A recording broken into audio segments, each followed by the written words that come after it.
Welcome to బీజేటీవీ. జనాభాలో 97% దాకా ఉన్న బీసీ, ఎస్టీ, ఎస్సీ మైనార్టీలను కాదని తెలంగాణ రాష్ట్రంలో కేవలం రెడ్లు, కమ్మలు, వెలములు మాత్రమే అధికారంలో వ్యవహరించారు. దీనివల్ల మెజారిటీ ప్రజల యొక్క హక్కులు అణిచివేయబడి నిమ్న వర్గాలను సుదీర్ఘంగా సామాజిక మరియు శ్రమదోపిడీ చేస్తున్నారు. బహుజనులే అధికారంలోకి వస్తే వారి ఆటలు సాగేదానికి వీలులేదు. అందుకే మార్చి 15వ తేదీన మాన్యశ్రీ కాంశీరాం జన్మదినం రోజున తెలంగాణలో రాజ్యాధికారం కోసం 1,00,000 మంది ప్రజల చేత బహుజనుల గర్జన సభ చేయనున్నామని, దానికోసం బీఎల్ఎఫ్ భాగస్వామ్య రాజకీయ పార్టీలు, సంఘాలు, సంస్థలు యుద్ధ ప్రాతిపదికన సిద్ధమవుతున్నాయని, బీఎల్ఎఫ్ ఆవిర్భావ దినం సందర్భంగా వీటి జయప్రదానికి ప్రతినబూనుతున్నామని బీఎల్ఎఫ్ రాష్ట్ర కన్వీనర్ మరియు పీఆర్పీఎస్ రాష్ట్ర అధ్యక్షుడు నూనె వెంకటస్వామి ఉద్ఘాటించారు.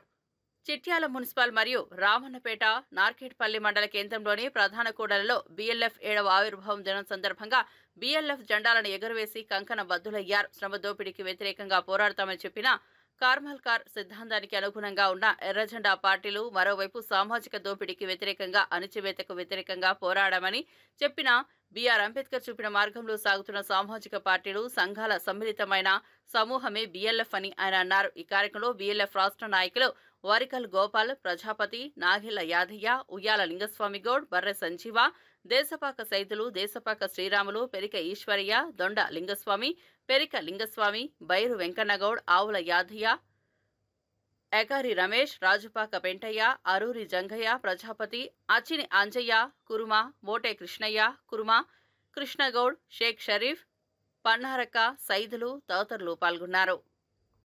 ముఖ్యమంత్రి కావాలి, జనాభా దామాషా ప్రకారం ముస్లిం మైనార్టీలు ముఖ్యమంత్రి కావాలి, జనాభా దామాషా ప్రకారం గిరిజనులు ముఖ్యమంత్రి కావాలి, జనాభా దామాషా ప్రకారం మహిళలు లింగ వివక్ష లేకుండా ముఖ్యమంత్రులు కావాలి, జనాభా దామాషా ప్రకారం అని ఇవాళ బీఎల్ఎఫ్ తెలంగాణ రాష్ట్రంలో పోరాడుతున్నటువంటి పరిస్థితి ఉంది. ఆ సిద్ధాంతం చెప్పినటువంటి బీఎల్ఎఫ్ యొక్క ఆవిర్భావ సందర్భంగా ఈ బీఎల్ఎఫ్ జెండా ఎగరేయడం జరుగుతుంది. అందుకని మేము ఒకటే తెలియజేస్తున్నాం, ఈ జనాభాలో 52% దాకా ఉన్న బీసీలు 2 సంవత్సరాలు తెలంగాణకు ముఖ్యమంత్రి కావాలి. ఈ జనాభాలో 20% దాకా ఉన్న మానవాళికలు తెలంగాణలో సంవత్సరం పాటు ముఖ్యమంత్రి కావాలి.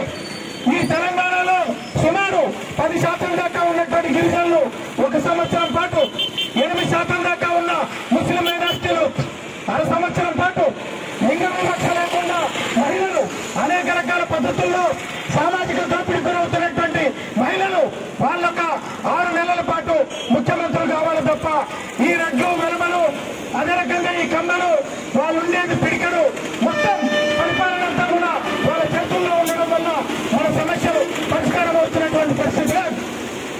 ఇవాళ ప్రజా పోరాట సమితి అనేక రకాల ప్రజలకు సంఘాలు పెట్టి పోరాడుతున్నది.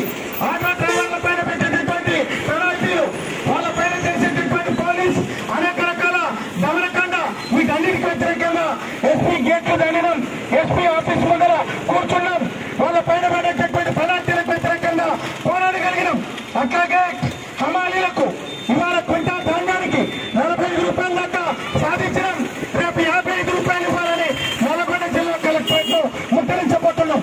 అంతేకాకుండా ఒకవైపున సామాజిక అణచివేతకు వ్యతిరేకంగా పోరాడమని బీఆర్ అంబేద్కర్ చెప్పిండు, మరొక వైపున కార్మిక వర్గం యొక్క దోపిడీకి వ్యతిరేకంగా పోరాడండి అని కారల్ మార్క్స్ చెప్పిండు. మరొక వైపు కారల్ మార్క్స్ చెప్పినటువంటి సిద్ధాంతం ఎర్ర జెండాలు, మరొక వైపు సామాజిక అణచివేత. ఈ అణచివేతకు వ్యతిరేకంగా రాజ్యాంగం రాసినటువంటి బీఆర్ అంబేద్కర్ యొక్క ఆలోచన విధానం ప్రకారం బీఎల్ఎఫ్ 2 కళ్ళు, కారల్ మార్క్స్ ఒక కన్ను అయితే బీఆర్ అంబేద్కర్ ఒక కన్ను.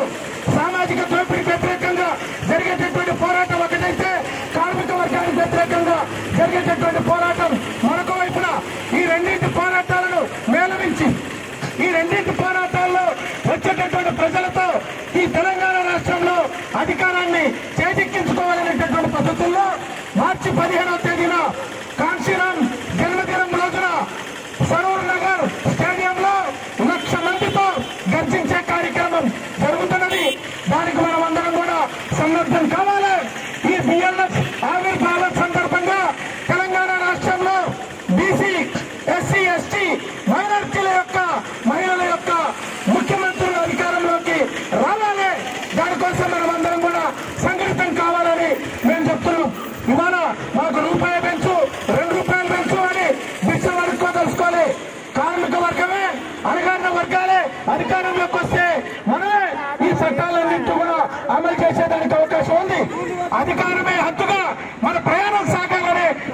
జిల్లాలో ఈ బిఎల్ఎఫ్ ఆవిర్భావ సందర్భంగా జెండా ఎగరేస్తున్నాం.